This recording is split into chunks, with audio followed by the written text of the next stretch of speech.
After my list on boxers and fighting games, viewers seem to want more discussion on close-range projectile-less fighters since I've received a bunch of requests to cover wrestlers and fighting games from David Eduardo Gonzalez and this comment chain, Ragnarok T. Frankenstein, Aaron Tusk, Gus Taylor, Oreo King 21, Picola Asian, Dr. Awesomeness, YouTube Randoms, Deddy Fazpool, Reaver Prime, Brandy Swick, Mighty Hercules 1995, and possibly a few others. There were a lot of comments. For the fighting game characters you'll see on this list, they classify as wrestlers that use any standard or flashy techniques in the wrestling books. Suplexes, pile drivers, the works. Sumo wrestlers will be excluded though, since sumo rules differ highly from ringside wrestling, so that warrants its own list someday. And for the painful restriction I'll be setting, one character per series of origin. However, if multiple series are set in the same universe, each series can still have its own entry no matter the crossover. I'm not that crazy with the limitations. Everything else is fair game, from the buffed out American wrestlers to the agile lucha libre style to the Japanese shoot style.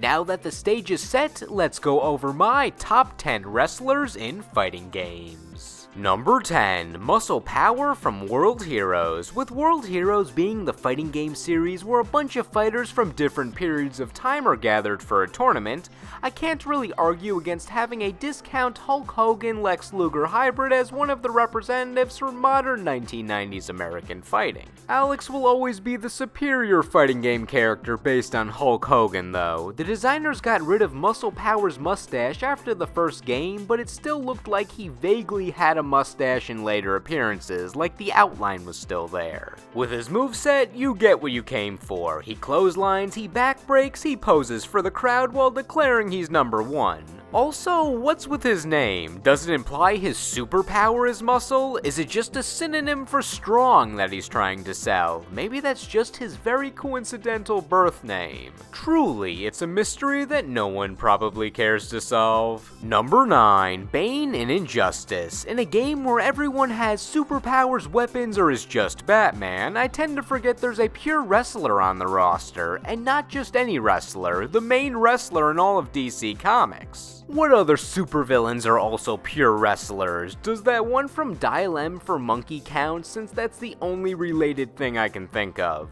There are generally two types of Bane we see in media: intelligent and strong leader Bane, and mainly muscle henchman Bane. Injustice gives us the latter. I will enjoy your suffering. You get you're crazy, right? Bane has a cornucopia of wrestling moves. You'll get your standard drop kicks and elbow drops, but there's not much technique to it in Injustice. He's fun to play, but I don't recommend his method of running straight at your opponent with the sole intention of running through them as a signature wrestling move. But the main question, does he have the backbreaker? Yes, I don't think you're legally allowed to be a version of Bane if you choose not to break a back at an opportune time. His main gimmick though is his venom, which they have work as closely to the comics as they possibly can. He can buff his moves for a brief period of time by pumping venom into his veins and stack the buff before the time period runs out. However, once he loses that buff, his attacks become weaker and he takes more damage. The more you stacked the buffs, the longer this debuff period lasts. I remember some members of the competitive community calling this kitten mode since he becomes as fragile as one.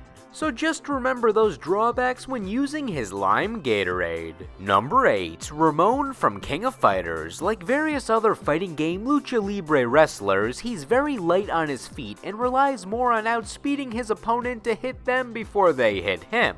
His moves have a lot of energy in them, showing his enthusiasm for the sport and even looking like dance moves when he positions himself to do his flashiest moves and builds momentum for full body throws. His playstyle definitely has that made of pure fun feel to it. Initially, he just looked like a guy you'd meet at the gym who wears Under Armour. I like that he's bringing back the soul patch though. He was also holding a mask in his King of Fighters 2001 artwork, but he never wore it in-game like other luchadors. It looks like he contemplated wearing it, like it's navy blue, which doesn't match my color scheme, and the eye patch will protect my identity enough. But in King of Fighters 14, they added more designs to flare up the black and green outfit, most notably adding a tiger stripe pattern to strengthen his connection to the wrestler Tiger Mask, who already inspired Ramon's taunt. His role in the story is that he's a secret agent, which always made him stand out in a weird way since he was generally on Vanessa's and Seth's team. Corporate casual, corporate casual, corporate casual, for a wrestler. Hi Yori. Vanessa recruited him since she liked his fighting style. I'm not sure if SNK didn't want to make another character that wears a suit for this team, or if they really did like the concept of a pro wrestler going out on secret agent missions wearing some not so secret attire. Don't get me wrong though, I like it. He fits into the whole secret agent story surprisingly well. Number 7, Wolf Hawkfield from Virtua Fighter. Oh my god, this guy is huge! Wolf has the perfect build for a foreboding wrestler.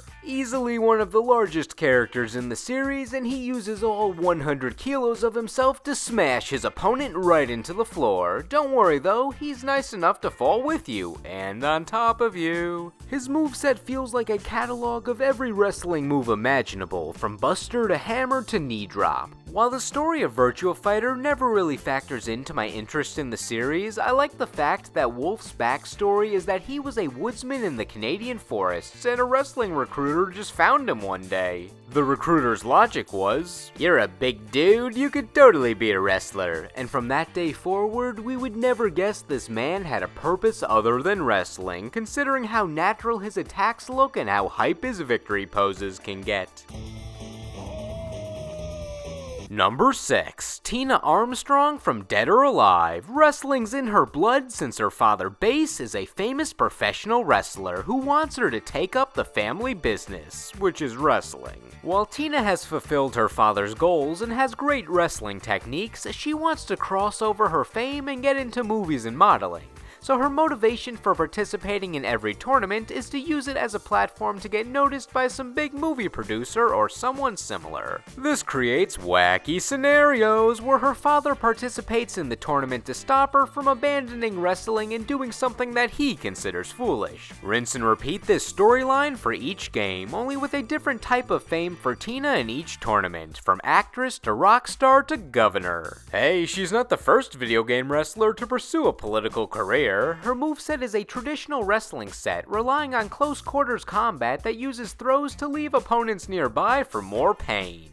Then she restricts her opponent's limb movement once she introduces them to the ground. She might not defy gravity as much as other fighting game wrestlers, but it's a nice down-to-earth take on the fighting style. As for her appearance, Tina's from the United States of America, if you couldn't tell. Number 5, Beowulf from Skullgirls. Beowulf is full of references. The most obvious one is his name. The Old English epic poem of the same name is about how the hero Beowulf takes down the monster Grendel and his mother using his sword Hrunting. Now the Skullgirls version. Beowulf the wrestler took down Grendel the Gigan, which is a giant monster race, and Grendel's mother with the help of his folding chair weapon named Hurting. Legend says that Grendel is still trying to kill Beowulf even to this day, despite being dead. Wait, that's not a legend, that actually happened. As a trophy for his defeat of Grendel, Beowulf saved his arm, and with the Skullgirl resurrection making a bunch of spooky things happen, Grendel's arm came back to life with all the knowledge of what Beowulf did to him.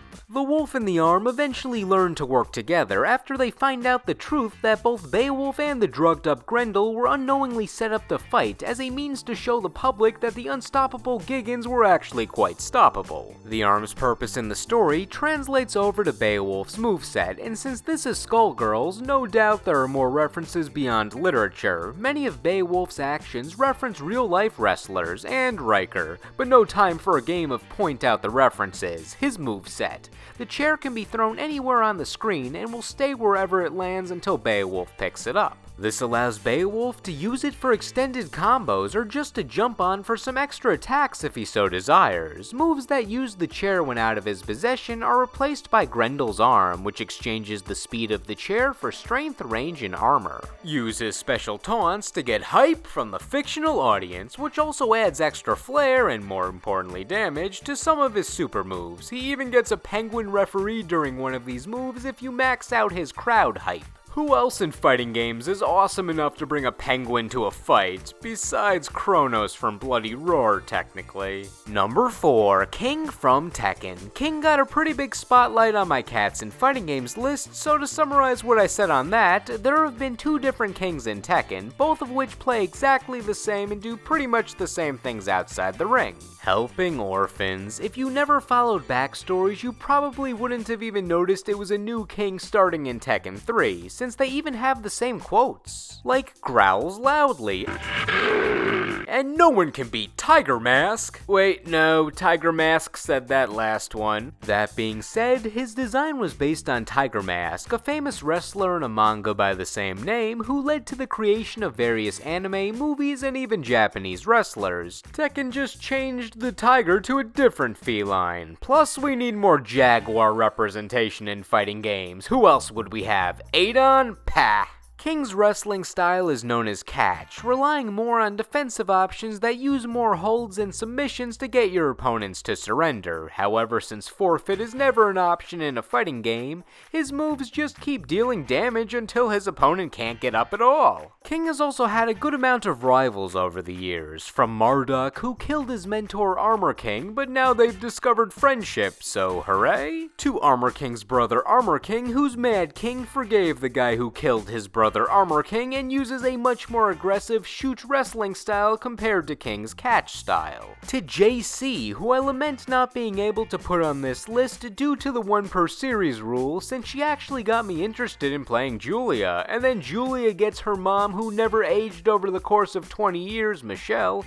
into the mix as her partner. Man, Tekken wrestling is really cool. If only Tekken got its own pure wrestling video game instead of The Simpsons. Number 3, Rainbow Mika from Street Fighter. This was the toughest decision created by the restriction. I love all the Street Fighter wrestlers. Zangief's the original grappler, Alex is the man. Hugo is 7 feet huger than anything inches tall, and El Fuerte's alright. However, Mika has always been a personal favorite of mine, and I loved how over the top she got with her moves, more so than the other wrestlers. Zangief's iconic, but his moveset does borrow from a character we might see later on this list, which had some influence on how his pupil beat him out here. Every one of her attacks brims with personality, even her outros and story mode stuff show off her enthusiasm. Oh god, this is what I've always wanted. And then I like her introduction in the Street Fighter V story mode, where Zangief and her are doing these hype moves and Alex just looks at them like, you guys are dumb. My favorite Rainbow Mika moves are the ones where she summons a literal wrestling ring to finish off an attack. How? Where were you hiding that? Another attack shows that she must love metal music since she's great at headbanging, and her signature move shows that she probably has the strongest butt in fighting games based on how it's her primary attack method.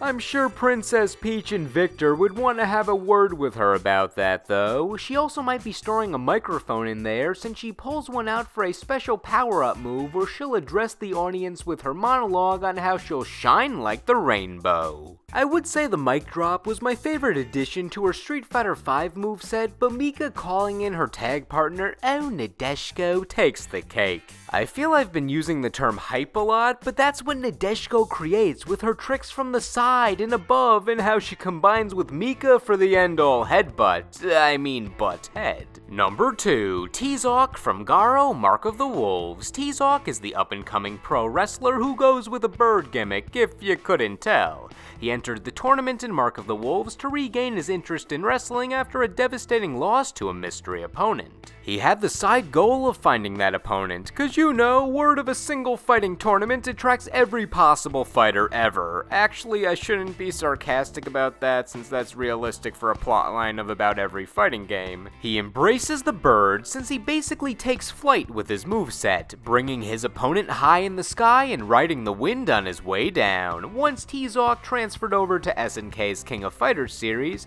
he always was a part of an interesting team. In KOF 2003, the man Terry Bogard asked T-Zawk to to join his iconic team when his brother Andy was training a ninja boy across the world. Quite the honor to join the former protagonists. In KOF 11, he was on a team with other characters that premiered in Mark of the Wolves. Pirate Bon Jeanette had a story-based reason to gather T-Zawk and Gato together, but we all know the real reason was SNK liked the idea of a Mark of the Wolves team. Her team at least created a setup for a great joke, probably. A wrestler, pirate, and angry guy walk into a bar, ellipsis. Since Bon Jeanette has yet to return, much to my dismay, T-Zawk joined Team Mexico in KOF 14, which was also composed of fellow wrestlers Ramon and Angel. It struck a good balance with Ramon's light on his feet style and Angel's mixture of light and heavy attacks. It's also nice to see Ramon found a team that plays off his wrestling moveset and appearance when he's not an agent, along with his... wait, that's King of Dinosaurs on this team. He's clearly not T-Zawk at all, despite his same body build, height, blood type, and similar fighting style. He honestly denies it and has a dinosaur-themed moveset, not a bird-themed one. Birds and dinosaurs aren't the same thing. Just ask science. Honorable mentions are a bit weird, since some of these characters would have ranked ahead of lower entries on this list if I didn't enact that one game per series restriction to avoid Street Fighter, Tekken, and SNK dominating the list.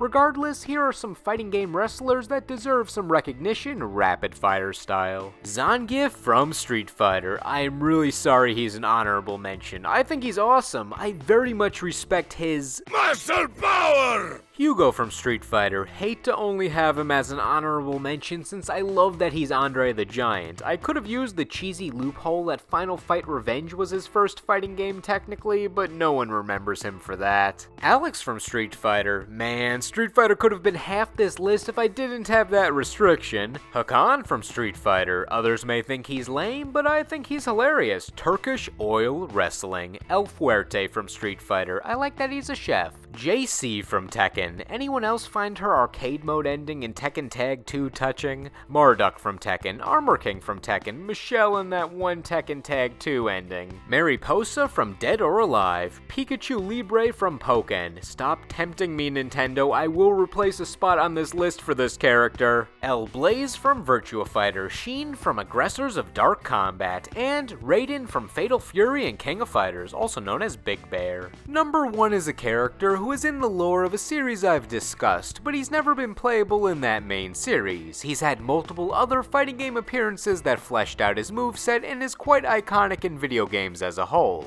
Number 1. Mike Hagar from various fighting games. His first fighting game was Saturday Night Slam Masters, which was a 4-person battle royale wrestling game where Hagar used his Final Fight skills in the ring, which chronologically occurred before Final Fight, so technically he used all his Slam Master moves in Final Fight. His next playable fighting game appearance was in Final Fight Revenge, which translated his moves well enough into the engine, but the game wasn't good, so we still didn't have a traditional fighting game to show off Hagar's wrestling prowess. He did appear in Street Fighter Alpha. Look at him hanging out there in the background. He's a bit busy though. He's using all his energy to get that guy in a headlock and not joining the fight. Finally though, Hagar was given a well-deserved spot on the roster in Marvel vs. Capcom 3, where he got to shine with all of his techniques in hand. All of his moves were properly adapted from the Final Fight series. Headbutts, backdrops, the spinning lariat. If that sounds similar to Zangief, story-wise, that's because they inspired each other's movesets. Zangief saw Hagar's lariat and was all, I gotta try that.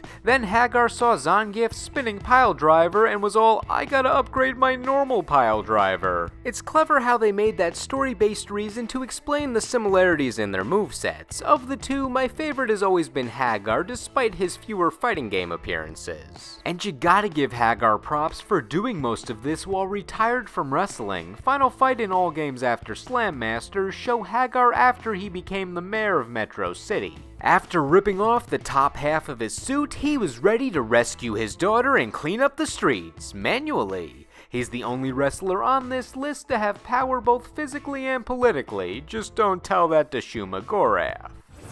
Doesn't look like an arm lock's gonna work on you. Whoa. You clever, but without any real power. My final note on this moveset is Hakkar's weapon is his steel pipe, which is a reference to his favorite item to find on the ground in Final Fight. It just adds to Hakkar's hard-hitting attacks and leaves the opponent stunned or on the ground for a far longer period of time. There were also more technical aspects to the pipe, like that you could cancel it into his OTG dropkick to extend combos, but I know this isn't a tutorial video, so I'll leave it at this pipe is painful. He's got the moves, backstory, hype, and is all around a stand-up guy who inspired many in the Capcom universe, getting him the top spot among wrestlers in fighting games. Don't mess with the mayor. You're mine. Now that we've reached the end, what did you think? Who are some of your favorite wrestlers in fighting games? Normally I'd ask who I missed, but I know there were quite a few iconic ones excluded due to the restrictions, so let's just have a friendly conversation about the wild world of fighting game wrestlers in the comments section. Anyway, thank you all for watching, and I will see you in the next video.